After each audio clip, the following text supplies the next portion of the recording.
Okay, let's do EdPuzzle here 101. You want to log in using your Google account.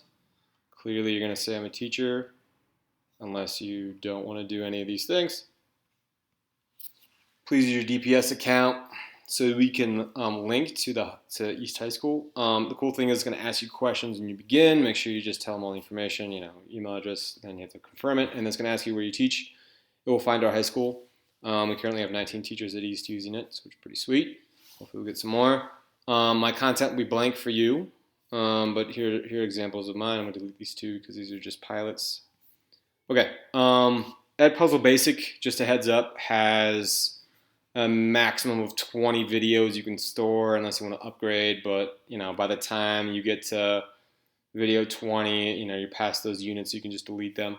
Okay, so to make a video, the first thing you want to do is you want to go over here to the left-hand side, and I usually just use YouTube. You can find other EdPuzzle videos if you'd like that are already made. Ooh, Spanish cooking show. So if I type in chemistry, Redux, I can find already made videos that have, for example, 7 questions and notes for that particular video. Click on it, and over here it shows you how many questions there are, at what time those questions pop up. I can click on this guy down here and go straight to the question just to see what it's like. But yeah, let's just go back to the basic here. So to make my own video, click YouTube, crash course, chemistry, atom. That's just this example I'm going to use here. So let's talk about the nucleus. Okay, first, if you want to watch the video to make sure it's the one you want, if it is the one you want, then go to edit, and you have 3 options here to edit video: cut it, voiceover, and then add questions. Cut is to get rid of introductions that seem meaningless. You save time, kind of gets rid of the mundane introductions of the video, etc., etc. So it's just for lack of time purposes. Let me edit this video just to show you how it cuts it. You can also undo whatever you want if you don't like it. So I've got 6 minutes instead of 11, right? Now I can I have 4 minutes instead of 6, whatever you cut out. Now I can make voiceovers within that video if I'd like to make any clarifying points during the video, or just kind of remind them of certain things.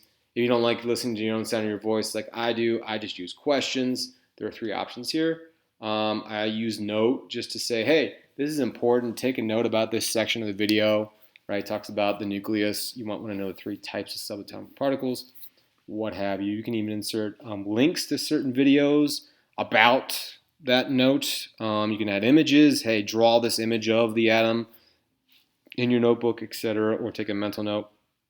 I use multiple choice questions a lot. You have many options when you do these multiple choice questions. You can add another choice. All these tips and tools of the trade. You have all these options up here, same as the note. Okay, feedback is different. So say you write down these option choices, they can click on feedback during the video and say, oh, this is probably, it's kind of like a hint. This part of the nucleus contains these 2 subatomic particles, and in the hint you can say, blah, blah, blah, blah, blah, whatever. But I just use questions because they're more direct. So add as many questions you want during the video, up to you. Then you click finish. What I would do is I usually just see how much I cut again. Voiceovers, if I want to look at my questions one more time, click finish. Now your video is ready to share. Okay. You can assign it to your class. If you don't have a class signed up yet, you want to go to My Classes. And then you want to add a new class. And when you do that, create new class. If you have Google Classroom, it already links it to it, which is pretty sweet, but we don't. So create a new class, pilot 2, create class.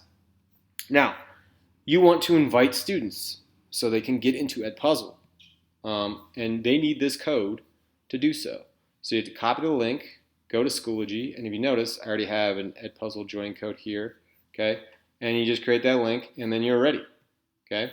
And the cool thing is, in your classes, I'm not going to go there because it's going to show my students' names, but you can edit whoever's in your class, and if kids are being inappropriate in EdPuzzle, you can delete their account from your EdPuzzle class and ask them to rejoin later. But yeah, make sure they have this code when they click on that link, okay? And that should get you ready for using EdPuzzle. Please email with any questions, any concerns. Oh, last thing, you can share your content as well with a peer. So if I want to go here and then just assign, I can add to my class, and I can also make a due date, and then I can make a public link here so I can share this to my colleagues as well. Just copy the link and then send an email. That should help you guys. Okay, hopefully it helps you on EdPuzzle. Email me with any questions.